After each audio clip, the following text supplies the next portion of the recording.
श्री शिवाय नमस्तु भयम। दोस्तों, जैसा कि आप सभी लोग जानते हैं कि 5 मई 2026 यानी मंगलवार को पड़ रही है ज्येष्ठ मास की कृष्ण पक्ष गणेश चतुर्थी व्रत। और दोस्तों, ये वह तिथि है जो ज्येष्ठ मास में पड़ने वाली सबसे बड़ी तिथि है, क्योंकि ये मंगलवार के दिन पड़ रही है और इसका बहुत ही बड़ा और विशेष महत्व होता है। पूज्य गुरु जी ने कहा है कि अगर कभी भी मौका लग जाए और ज्येष्ठ महीने की गणेश चतुर्थी मंगलवार को पड़ जाए तो आप लोगों को एक छुटकी काला तिल वाला उपाय तो अवश्य ही करना चाहिए। इन दोनों का संयोग बहुत ही कम आता है। इसी के साथ में गुरुजी ने अपनी शिव पुराण कथा में बताया है कि इस दिन आपको एक छुटकी काला तिल वाला उपाय तो आपको अवश्य ही करना चाहिए, क्योंकि ऐसा दिन पूरे साल में सिर्फ एक ही बार आता है। और दोस्तों, आप सभी लोग जानते हो कि मंगलवार गणेश चतुर्थी का अगर सबसे बड़ा कोई उपाय है तो वो एक छुटकी काला तिल वाला उपाय है। तो दोस्तों, मंगलवार गणेश चतुर्थी के दिन आप लोगों को इस एक छुटकी काला तिल वाला उपाय को जरूर करना है। बहुत सारे लोग होंगे जिन लोगों ने इस उपाय को ना किया हो, मतलब पूरा साल निकल गया, उन्होंने किसी भी दिन इस छुटकी काला तिल वाला उपाय को ना किया हो। पर दोस्तों, आपके पास एक आखिरी मौका बचा हुआ है, जो कि 5 मई मंगलवार गणेश चतुर्थी के दिन है। इस दिन आप लोगों को इस वाले उपाय को जरूर कर लेना है। भले ही आपने पूरे महीने भर इस उपाय को ना किया हो, पर अगर आपने इस महीने के मंगलवार गणेश चतुर्थी के दिन अगर इस वाले उपाय को कर लिया तो आपको इस उपाय को करने का वह फल मिलेगा जिसकी आपने कभी कल्पना भी नहीं करी होगी। इसीलिए आप लोग इस वाले उपाय को एक बार जरूर कर लेना है, ताकि आप लोगों के हाथ से यह मौका ना जा सके और आपको इस उपाय को करने का फल मिल सके।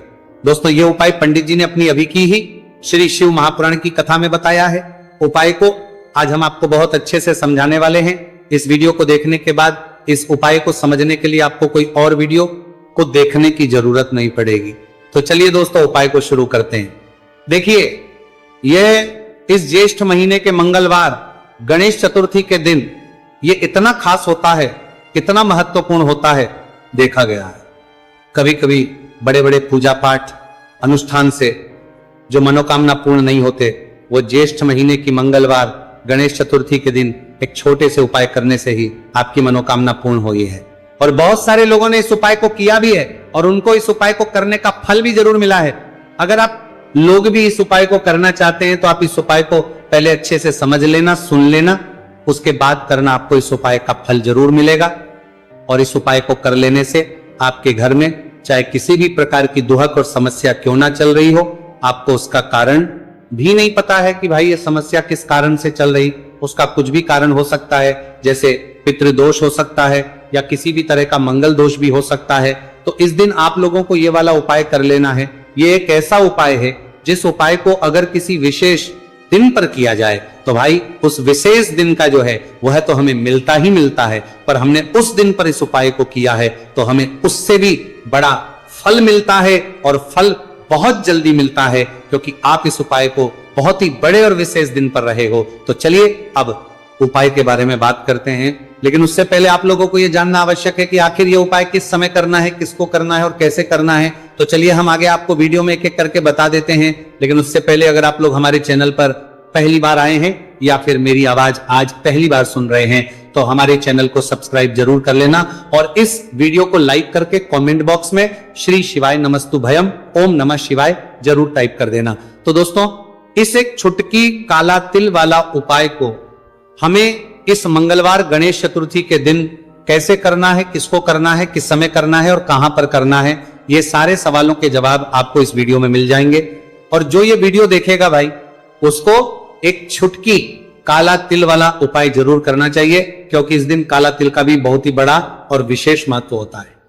और बात आ जाए एक छुटकी काला तिल वाला उपाय की, तो ये सोने पे सुहागा वाली बात हो जाती है और ये एक बहुत ही बड़ा उपाय हो जाता है इस मंगलवार गणेश चतुर्थी का।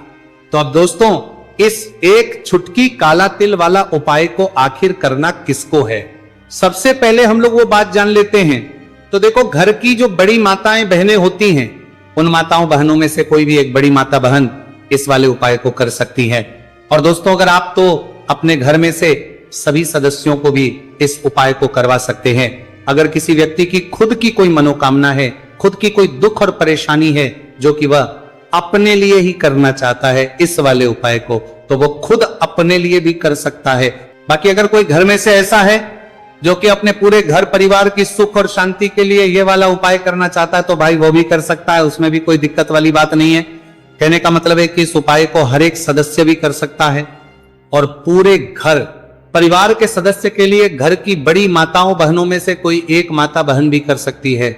माताएं बहनें अगर घर में उपस्थित ना हो या वह यह वाला उपाय ना कर पा रही हो तो फिर घर का कोई बड़ा सदस्य भी इस एक छुटकी काला तिल वाला उपाय को कर सकता है, चाहे फिर वह पुरुष ही क्यों ना हो, उसमें कोई भी दिक्कत वाली बात नहीं है। उसके बाद में दोस्तों जो अगला प्रश्न निकल आता है वो ये आता है इस उपाय को लेकर कि आखिर इस उपाय को हमें किस समय करना है, सुबह के समय करना है कि शाम के समय करना है। तो देखो इस वाले उपाय को आप लोग सुबह के समय भी कर सकते हो और शाम के समय प्रदोष काल में भी कर सकते हो।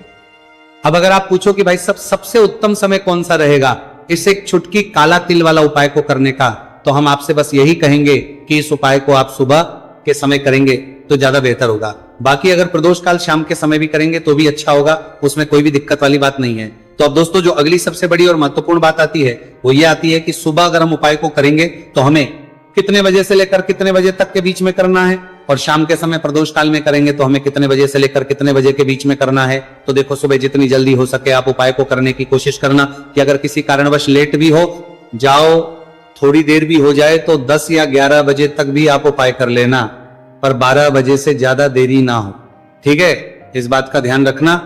उसके बाद में दोस्तों अगर शाम के समय प्रदोष काल की बात करें, प्रदोष काल का जो समय है होता है वो शाम के 6 बजे से शुरू हो जाता है। मतलब शाम के 6 बजे से लेकर 7 बजे के बीच का जो समय होता है ये समय प्रदोष काल का समय होता है। तो आप उपाय को 7 या 8 बजे के बीच में भी कर सकते हो। मतलब शाम के 6 बजे से रात 8 बजे के बीच में आप कभी भी इस वाले उपाय को कर सकते हो, उसमें कोई भी दिक्कत वाली बात नहीं है। देखिए यदि आपके जीवन में संकट बहुत ही अधिक चल रहे हो, समस्याएं बहुत ही अधिक चली हो, एक एक रूप खर्च करने आपको बस ओढ़ रहा है, भूमि से जुड़ी हुई कोई भी समस्या हो या फिर आपके विवाह से जुड़ी हुई कोई भी समस्या हो या आपके व्यापार से जुड़ी हुई कोई भी समस्या हो, तो आपकी ये सारी समस्या इस मंगलवार गणेश चतुर्थी के दिन समाप्त होने वाली है। तो चलिए दोस्तों जानते हैं उस विशेष उपाय के बारे में। देखिए इस वीडियो में हम पूज्य गुरुजी द्वारा बताए गए 3 बहुत ही चमत्कारिक उपायों के बारे में जानेंगे।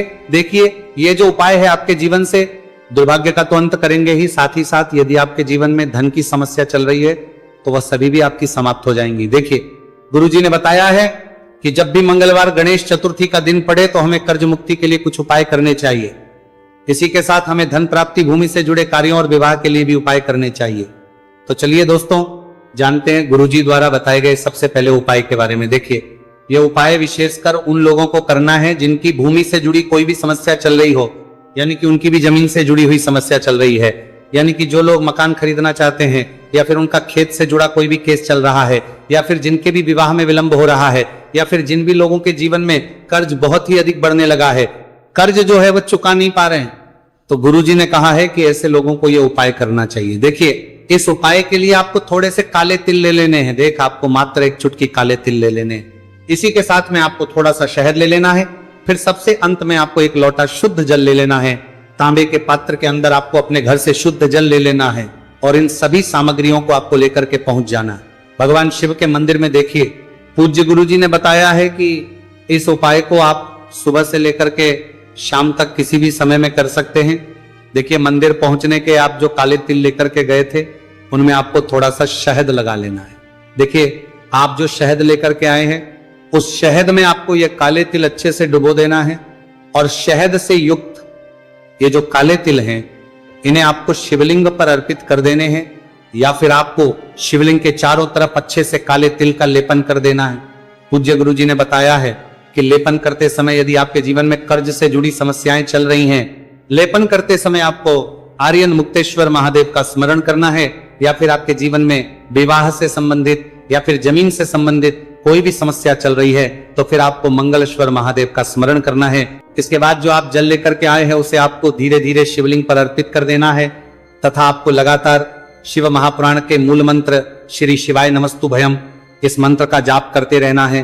पूज्य गुरुजी ने बताया है कि सिर्फ एक मंगलवार गणेश चतुर्थी यह उपाय करके देखना, और आप स्वयं देखेंगे कि 2 से 3 महीने के अंदर आपके जीवन से जुड़ी हुई जो भी समस्याएं हैं, बस सभी समस्या बहुत ही जल्द महादेव की कृपा से दूर होने लगेगी। तो दोस्तों, इस प्रकार से आपको यह पहला उपाय ना है। अब हम जानते हैं दूसरे विशेष उपाय के बारे में। देखिए, इस उपाय के लिए आपको एक प्यारी सी बेलपत्र ले लेनी है। इसी के साथ में एक लोटा शुद्ध जल लेना है तांबे के पात्र के अंदर, और इसी के साथ में आपको थोड़ा सा शहद ले लेना है। देखिए, मंगलवार का दिन है और मंगलवार गणेश चतुर्थी के दिन यदि हम शहद का उपाय करते हैं तो इससे महादेव हमसे बहुत ही अधिक प्रसन्न होकर के हमारी मनोकामना को परिपूर्ण करते हैं। देखिए दोस्तों, यदि आपको बेलपत्र नहीं मिल पाती है तो आप भगवान शिव के शिवलिंग पर जो बेलपत्र छड़ी हुई होती है उसे शुद्ध जल से धो करके उसका उपयोग कर सकते हैं। तो इन सभी सामग्रियों को आपको भगवान शिव के मंदिर में लेकर के पहुंच जाना है। गुरुजी ने कहा है कि इस उपाय को भी आप सुबह से लेकर के शाम तक किसी भी समय में कर सकते हैं। देखिए, मंदिर पहुंचने के बाद आपके पास जो एक बेलपत्र है और बेलपत्र की जो सबसे बड़ी वाली पत्ती होती है और उसकी जो चिकनी साइड होती है उस पर आपको अच्छे से शहद का लेपन कर देना है। यानी कि बेलपत्र की बड़ी वाली पत्ती पर, पूरी ही पत्ती पर अच्छे से शहद लगा देना है।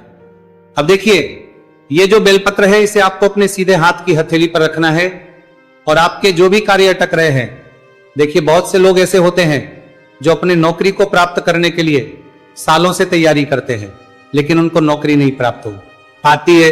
बहुत से ऐसे लोग होते हैं जो बहुत ही मेहनत करते हैं, धन भक्ति के लिए बहुत अधिक प्रयास करते हैं, लेकिन फिर भी उनको धन प्राप्त नहीं हो पाता है। तो गुरुजी ने बताया है कि जब भी आपको अपने कार्यों में सफलता ना मिले तो फिर आपको मंगलवार के दिन इस उपाय को अवश्य करना चाहिए। देखिए, अब आपको जिस भी कार्य में सफलता प्राप्ति करनी है उस कार्य को सफल बनाने के लिए आपको महादेव से प्रार्थना कर लेनी है और फिर ये जो एक बेलपत्र है इसे आपको भगवान शिव के शिवलिंग पर अर्पित कर देनी है। देखिए, बेलपत्र की चिकनी साइड जिस पर आपने शहद लगाए हैं वह शिवलिंग से स्पर्श रहेगी और इसकी जो डंडी है वो आपको जलाधारी की ओर रखनी है। इस प्रकार से आपको यह बेलपत्र अर्पित कर देनी है।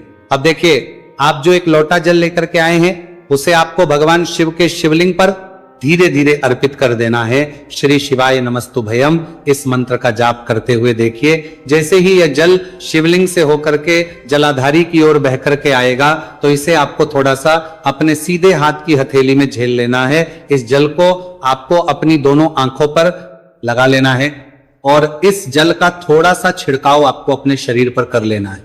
पूज्य गुरुजी ने बताया है कि जब भी हम मंगलवार के दिन शहद वाली बेलपत्र शिवलिंग पर अर्पित करते हैं तो इससे हमें महादेव हर कार्य में सफलता प्राप्त करवाते हैं।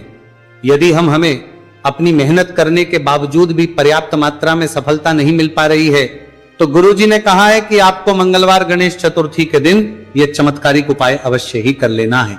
अब दोस्तों, हम जान लेते हैं गुरुजी द्वारा बताए गए तीसरे विशेष उपाय के बारे में। देखिए, इस उपाय के लिए भी आपको मात्र 1 लोटा शुद्ध जल ले लेना है तांबे के पात्र के अंदर। फिर इसी के साथ में आपको एक प्यारी सी बेलपत्र ले लेनी है। बेलपत्र आपको ध्यान रखना है कि कैसे भी कटी हुई खंडित नहीं होनी चाहिए। अब देखिए, मात्र 2 सामग्री लेकर के आपको भगवान शिव के मंदिर में पहुंच जाना है। पूज्य गुरुजी ने बताया है कि यह उपाय विशेषकर उन लोगों को करना है जिनकी कोई भी विशेष मनोकामनाएं जो कई दिनों से परिपूर्ण नहीं हो पा रही है, चाहे वे विवाह से संबंधित हो, नौकरी से संबंधित हो, व्यापार से संबंधित हो, चाहे किसी भी प्रकार की मनोकामना है जो परिपूर्ण नहीं हो पा रही है, तो उसके लिए आपको यह उपाय करना है। देखिए, इस उपाय को भी आप सुबह से की शाम तक किसी भी समय में कर सकते हैं। देखिए, मंदिर पहुंचने के बाद सबसे पहले तो आप बेलपत्र लेकर के आए हैं, उसे आपको अपने सीधे हाथ की हथेली पर रखना है और आपको महादेव से प्रार्थना करनी है कि हे मेरे महादेव, मेरी ये जो मनोकामनाएं बहुत दिनों से अधूरी है, मैंने कई प्रकार के उपाय कर लिए हैं, कई प्रकार के व्रत कर लिए हैं, लेकिन अभी तक मेरी मनोकामना परिपूर्ण नहीं हो पाई है। तो उस मनोकामना को परिपूर्ण करने के लिए प्रार्थना करनी है और ये एक बेलपत्र आपको शिवलिंग पर अर्पित कर देनी है। देखिए, बेलपत्र की जो चिकनी साइड है वो शिवलिंग से स्पर्श रहेगी और इसकी जो है वो आपको जलाधारी की ओर रखनी है। इस प्रकार से आपको ये बेलपत्र अर्पित कर देनी है।